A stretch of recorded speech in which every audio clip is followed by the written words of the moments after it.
बात करेंगे कि आरबीआई के नए गवर्नर कौन है, बात करेंगे आरबीआई गवर्नर की क्या हदें हैं, क्या उनकी शक्तियां हैं, बात करेंगे आरबीआई गवर्नर की कितनी सैलरी है, क्या उसकी सैलरी एक चीफ जस्टिस से ज़्यादा है, क्या प्रधानमंत्री से ज़्यादा है, क्या उनको गाड़ी मिलती है, घर मिलती है, क्या क्या सुविधाएं केंद्र सरकार द्वारा मिलती हैं, आखिर आरबीआई है कौन।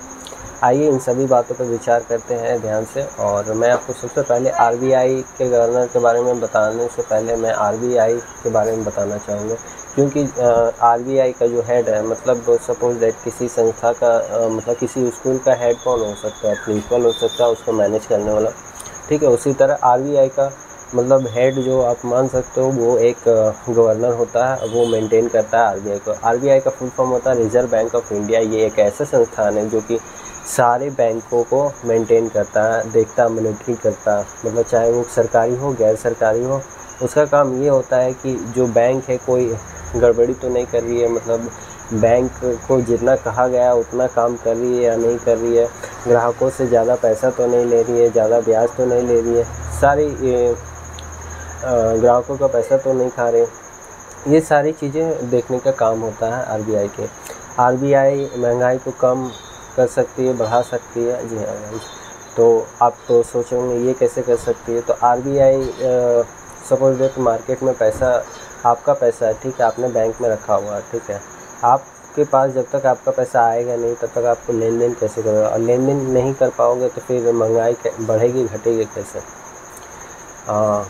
इसको एग्जांपल के तौर पे समझो, जैसे मार्केट में पैसा ही नहीं रहेगा तो आप खरीदोगे क्या।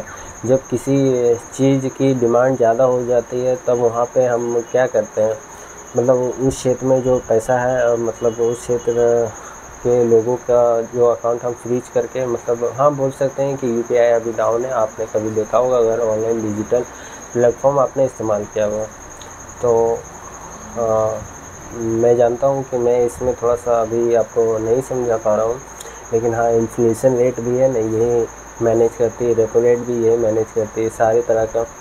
आप किसी भी बैंक की कंप्लेन आरबीआई के पास जाके कर सकते हो और आरबीआई आपका कंप्लेन लेगा, सुनेगा, जो सुनेगा। सपोज डेट कि अगर कोई बैंक है और वो आपका काम नहीं कर रहा, बोला लंच टाइम है या कुछ और बाद में आना, आज आना, कल आना, परसों आना, कुछ इस तरह की बातें आपसे कर रहा है, तो आप उसकी कंप्लेन वहाँ पे कर सकते हो और इसके बाद वो सख्त एक्शन लेगा। अगर आपको नया बैंक खोलना है तो आपको आरबीआई की मतलब लाइसेंस चाहिए होगा। तो आरबीआई के लाइसेंस मिलेगा किससे, आपको आरबीआई के लाइसेंस मिलेगा आरबीआई गवर्नर से। उनके हस्ताक्षर के बिना आप नया बैंक ओपन नहीं कर सकते हो भारत देश में। और अभी आप जितने भी नोट देखोगे उसमें आरबीआई के गवर्नर के साइन होंगे। अभी हमारे जो नए आरबीआई गवर्नर हैं वो राजीव मल्होत्रा है। जी हाँ, राजीव मल्होत्रा राजस्थान से आते हैं और उन्होंने सिविल सेवा परीक्षा दी थी, तब जाके वो आईएएस अधिकारी बने। और यहाँ पे कहा गया है कि आपकी उम्र 20 से 60 वर्ष होनी चाहिए अगर आरबीआई गवर्नर आपको बनना है।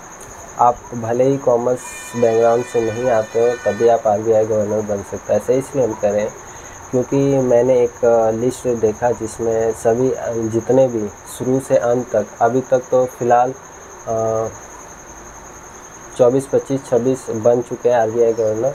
तो मैंने उनका लिस्ट देखा और अधिकतर में ऐसे लिस्ट में थे जिनके पास अनुभव था, उन्हीं को मतलब आरबीआई गवर्नर बनाया गया है। जैसे स्टेट बैंक ऑफ इंडिया के चेयरमैन, मतलब एक बोर्ड के, या प्रधानमंत्री के सेक्रेटरी बोर्ड में वो रह चुके हैं, मतलब 10-20 साल का अनुभव। अब इन्हें नियुक्त कौन करता है, नियुक्त तो केंद्र सरकार करती है। केंद्र सरकार किसके कहने पे इन्हें नियुक्त करती है, इन्हें नियुक्त किया जाता है प्रधानमंत्री के कहने पे, ठीक है। अगर राष्ट्रपति के कहने पे भी नियुक्त किया जाता है तो समझ लो कि प्रधानमंत्री है, क्योंकि प्रधानमंत्री राष्ट्रपति को नियुक्त करता है और राष्ट्रपति के जितने भी विचार होते हैं वो प्रधानमंत्री होते हैं, और प्रधानमंत्री के मतलब विचार विमर्श दोनों में कर ही के मतलब किसी को आरबीआई गवर्नर बनाया जाता है। और भी आपके अगर कोई सवाल होंगे तो प्लीज़ हमसे पूछिएगा। और आशा करते हैं कि जाते जाते मैं बता दूं कि आरबीआई गवर्नर का जो सैलरी होता है वो 2,50,000 के आसपास होता है। ये एक चीफ जस्टिस के बराबर सैलरी होती है और इन्हें गाड़ी, घर, सरकारी आवास, हेल्पर और सिक्योरिटी भी मिलती है। अब इनको ये क्यों मिलता है? इनको इसलिए मिलता है क्योंकि ये इतने हाई पोस्ट में हैं और ये कोई घपला न करे। सपोज डैट कि इनको मतलब आपने देखा होगा कि बहुत सारे ऐसे स्कैम चल रहे हैं जो कि बहुत बड़े बड़े ऑफिसर करते हैं। तो इस वजह इन लोगों की सैलरी इतनी ज़्यादा होती है कि आगे चल के वो ऐसा कोई स्कैम ना करें और उनकी जितनी भी नीड है वो उनकी पूरी हो जाए। तो बस जय हिंद, आज के लिए इतना ही। मिलते हैं किसी नेक्स्ट वीडियो में, तब तक ले जय हिंद, जय Bharat. Thank you so much.